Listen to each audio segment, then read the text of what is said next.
Brentford are a well-established championship club nowadays and are seen as the model club for those that are deemed smaller, that want to take on some of football's biggest names.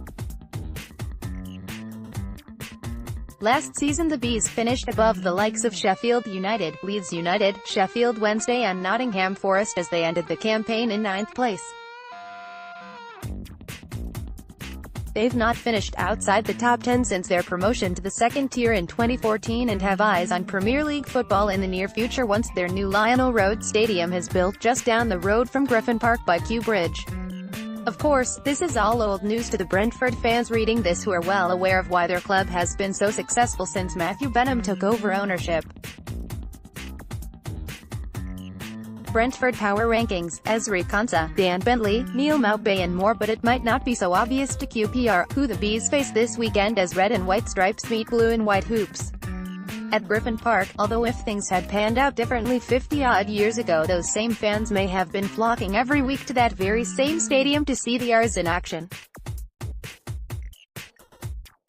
Saturday means a lot to Brentford fans, not just because of the local angle of the fixture, or because they've spent the last few years watching QPR play in the divisions above them, but because in 1967 it emerged that QPR's then-chairman, Jim Gregory, had struck a deal that would see the side move to Griffin Park and wipe Brentford from existence. Bees fans know the story well. London, England. In November 27, Lasse Vibe of Brentford celebrates scoring the first Brentford goal during the Sky Bet Championship match between Queen's Park Rangers and Brentford at Loftus Road on November 27, 2017 in London, England.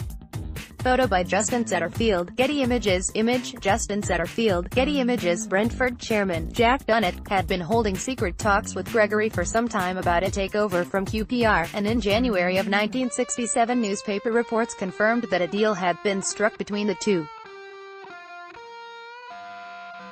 But the fan response was immediate. Supporters chairman Peter Pond-Jones led the fight back against the proposed takeover and fans raised funds, raised awareness and confronted Dunnett on the plans.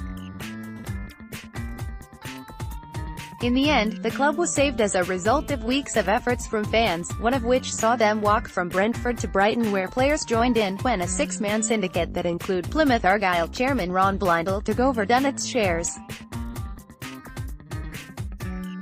Brentford fans celebrated Loftus Road in 2016. Image, Lewis Darling.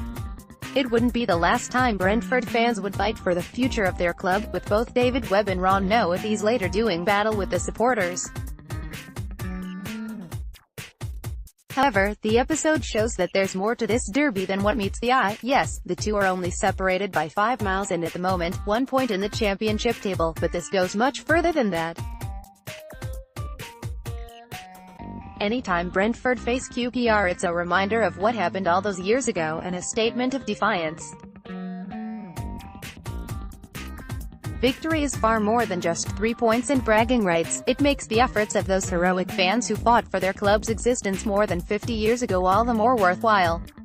Image, Jordan Mansfield. Getty Images. For supporters of QPR, a win over Brentford may be seen as shutting their noisy neighbours up for a little bit. After all, the Bees have finished above them in every season since their relegation and have lost just twice to them, while last season saw them humble the Rs in their own backyard with a 4-1 victory.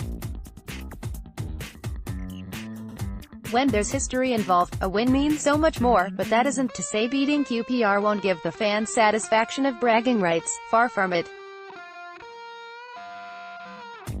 It'd be silly not to describe this as a game that both sets of fans look for straight away when the fixtures are released in the summer, and Brentford fans will love to go into work or school on Monday morning with a win behind them, as would fans of QPR.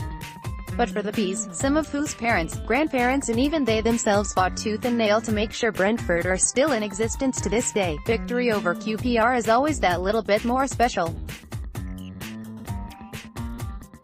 Keep up to date with the latest news, features and exclusives from Football London via the free Football London app for iPhone and Android.